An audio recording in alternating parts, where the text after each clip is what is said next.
Welcome back to Advanced Weekly Update. I'm John. I'm Peter. And we are on the weather report today. It is a cloudy day in Taipei, and it's a little bit rainy, Peter. Yes, I would agree, John. I think you've summed it up perfectly. It's a cloudy day in Taipei and a little bit rainy.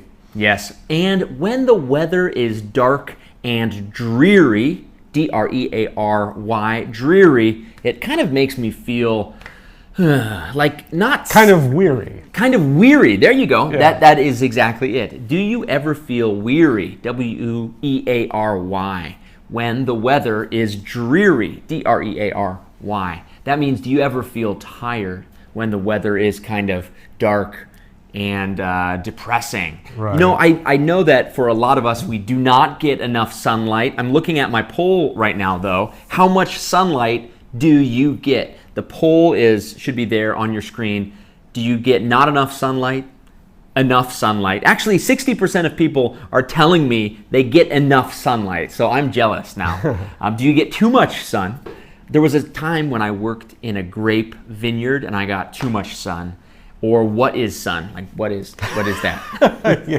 So, and if you're wondering what the sun is, maybe an English live stream isn't what you want to be looking at. Go outside, find a door, find an exit. Or a different live stream at least. Something that'll tell you what the sun is. Now we're talking about sunlight and its effect on your health because last Friday our article was about light therapy. Yes. Not just light therapy for your mood, but actually light therapy targeting the internal molecules that cause Alzheimer's disease. Well, stimulating brain waves. Oh, now, there are five different kinds of brain waves. Gamma, they're all named after Greek letters. Gamma waves are the most important ones. All right. And new science shows that light and sound at a particular frequency, you know, those waves, at a particular frequency, can stimulate the brain and bring healing to the neurons. Cool. So go out there, stand under the sun. Now, we're not talking about just sunlight, but a specific light therapy in our article. But I'm just curious, B, hi, good afternoon. How are you doing today?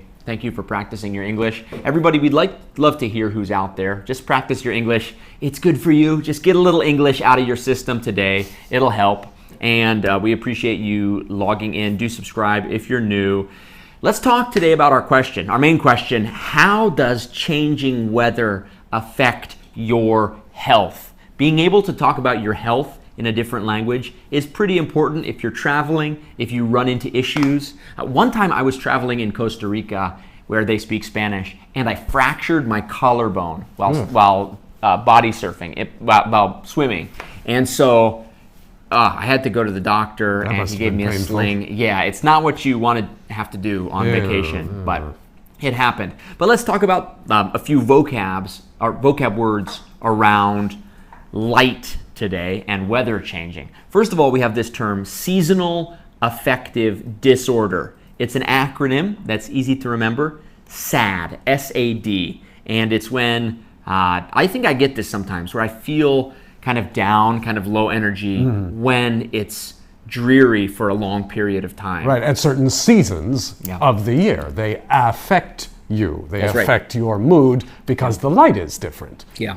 Does anyone else get that when it gets kind of cold and chilly here in Taipei? Do you get the winter blues? This is another term we use to describe it, the winter blues. This is kind of a thematic English term, especially in America. You say, oh, do you have the winter blues? Have you heard of that one before? Or if you have any kind of blues, it means you're kind of down, you're depressed, you're sad. Yeah. It's even a style of music The called blues. The blues. Yeah. Like yeah, you're welcome, by the way. That's 5 NT extra to hear our beautiful music. Now, cheap at the price. There is a vitamin that you can take that will help to kind of keep your body going. Vitamin D. I don't know if I actually don't know too much about how vitamins work, but I know that vitamin D is often what my doctor tells me to take. Right. Vitamin D. Well, see, vitamin D is produced by your body based on how much sunlight you get. See, this is why we have Peter here. So when you don't get a lot of sunlight, your body is not producing enough vitamin D. And you need vitamin D for good bones, good teeth, your immunity system. It's one of the important ones. So that's why people always say, oh, it's a sunny day, go out and get some sun, get your vitamin D. Get your vitamin D. They'll say. Oh, so you naturally produce vitamin D, and if you don't, you got to eat some. Exactly. Oh, that makes sense. Thank you. Sometimes in the winter, animals have a way of dealing with the winter months where there isn't a lot of food. There's a way of sleeping through those winter months called hibernation. And sometimes we use this term jokingly, like, oh, I slept so long, I was hibernating. Right. But hibernation or hibernating is the kind of sleep that a bear does in the winter in a cold place. Right. It's fascinating because it's a very deep sleep. Yeah. It's almost like what we would call a coma.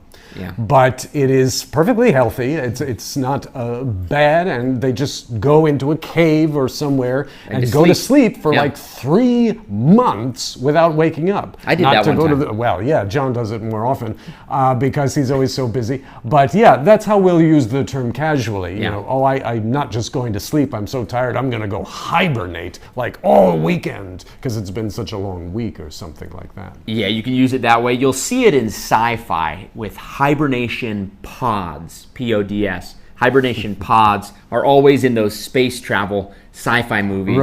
People wake up from their hibernation pods. Get a suntan, 15 minutes. Hi, Selena. 15 minutes each day. It's good for your bones. Yeah, I think that's a good idea. Yeah. Get out there, 15 minutes, out in the sun. The 15, moon, 20 minutes. The I used moon to do doesn't that count. when I was in college, actually. Oh, yeah? After lunch every day, I would go out and lie in the sun for like 20 minutes. Just 20 minutes, because otherwise I'll start burning. But, you know, get that vitamin D. Did you use one of those reflective panels? Where you No. kind of caught extra sun? No, I would just lie out. I was in college at the time. I would just lie out on the campus, you know, on the a sidewalk. blanket. On the sidewalk, dodging the traffic, you know. It kept me, kept my heart going, too. Cool. I used to get out in the sun a lot more myself. It looks like nobody says they get too much sun here in Taipei. This is interesting, our poll result. Most people say they don't get enough sun, and I'm there with them. Okay, we use this term light therapy. We'll teach you another one here. Light therapy is what we talked about on Friday, where you actually are in therapy, some kind of a medicinal practice that helps your body, and it helps your physiology. For you advanced subscribers, you've learned that word now. Physiology means your physical body, the makeup of your physical body. And it can be a term that kind of means your general health. Yeah, your general functioning of your body. We say it if something impacts or interrupts your physiology in some way, it means it has a bad effect on you in some way, like being sick or being injured. Yeah, that's right. You want your physiology to be doing okay. Right. There was a winter in Taipei. Ooh, okay, good English. It rained continuously, good, for a whole month.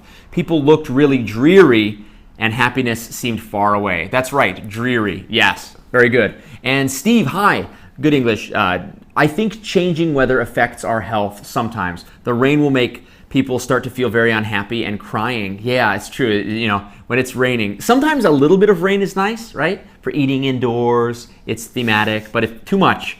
But if the sun is coming out, people will start having good vitamin D and happiness. There you go. Excellent job. Great job practicing. Yeah, keep it up. Good, good, good. Everyone, get some English out of your system today. That's your challenge. Just comment below, even if it's just hello. It'll be good for you, trust me. Just speak a little bit of English. It'll be good for your physiology. It'll be good for your linguistic physiology. Oh, I don't even know if we used that right there. Your verbal physiology. All right, now let's talk about a whole different kind of seasonal change that affects us differently. We've talked about light waves, vitamin D, sunlight, suntans. Let's talk about allergies. Bless you. I think I'm allergic to Peter. It happens. So allergies are caused by allergens. Allergens can be anything, just something that makes you feel allergic. So allergen, that's the noun form that for the thing that causes the allergy. You've probably run across that word allergy, right? Yeah. Mm-hmm. People can be allergic to cats, dogs, types of food. Yeah. And something that comes from flowers called pollen. Pollen, right there. pollen. If you're allergic to something, write out the name of your allergen.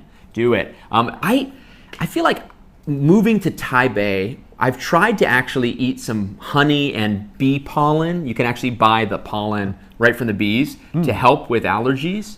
But I still feel like I get a little bit of allergies. You can buy pollen from the bees? Yeah, the farmers steal it from the bees before the bees turn it into the honey. Oh, okay. Bees collect the pollen, and then they go through the little bee door to get into their house. And the farmers use a special scraper to scrape off the pollen and sell it. Oh, okay. So you buy it from the farmer. Yes. Oh, bee. When you studied in Taipei, you buy it from the farmer. Yeah. Yes. Okay. Bee. Hi, bee. We're talking about bees today. Are you a bee? No, I'm sure you're a human. Your English is far too good. When I studied in Taipei, I felt homesick in the fall easily. Yeah, the summer sunlight is going away. In the fall, also it's that time when you're getting used to school again. Yeah, homesick. That's a good use of that word, homesick. What are other allergens that people might have? Oh, goodness. Allergens can be things in the air, can be pollution. Allergens. Dust can be an allergen. Dust. Yeah, a lot of times we say mold. Types of food, mold. Food, well, mold, I mean, nobody has really anything good to use for mold. So, blue cheese. Blue cheese. Can be an allergen? I guess so, No, blue cheese can be a good use for mold. Oh, I was just standing up for mold here. Good I'm like point. the lawyer Standing for mold. up for mold, that's John Telfer. Yeah. Blue cheese. But pets, certain animals, usually because of some kind of dust or something, or dander that they have on them, little bits of skin that the animal sheds, like humans do too. Yeah, that's right. But there's all sorts of things that can be an allergen. Yeah. And they're often affected by the weather too. So there's a connection here. My mother-in-law is semi-allergic to sunlight. Allergic to sunlight? Yeah, like if she's in the sun too long, she has sort of an allergic reaction. Me too. My skin starts to turn pink and it gets all hot. Some people are allergic to things like grass or other things. Yeah. So anyway, to grass, Selena, peanuts. Yes, a very common allergy. And that's why they often put the label right on the front, right? Yeah. Made in a facility that may contain nuts, peanuts, or soy. Exactly. Soya. Yeah, see that all the time. So I understand. I love peanut butter. So that would be a hard one for me, Selena. Can you eat almond butter or like other kinds of nuts? We have a lot of people are allergic to shellfish as well. Shellfish, it means crabs, shrimps, shadzas, and other things. Brian, hi. In the past few weeks, sometimes, Selena, you said sometimes those cause allergies. Interesting. In the past few weeks, the temperature fluctuated a lot. Very good vocab, yeah. Fluctuate means to go up and down, to be in flux. Flux is the noun version of that. It makes people sick easily since it's hard to dress in the right clothes. That's right. It's true. When the temperature changes quickly. Today I was shooting something in short sleeves because we're filming some things for the summer months, and then it started raining. So anyway, such is life. Are you allergic to anything else? I have some kind of allergic reaction to something, but we've never really pinned it down. And there is actually a condition you can get in your nose called rhinitis, which is like having an allergy, but there's no specific allergen to connect it to. It just sort of comes and goes, and it has the symptoms of an allergy, like you sneeze a lot, you can't stop sneezing.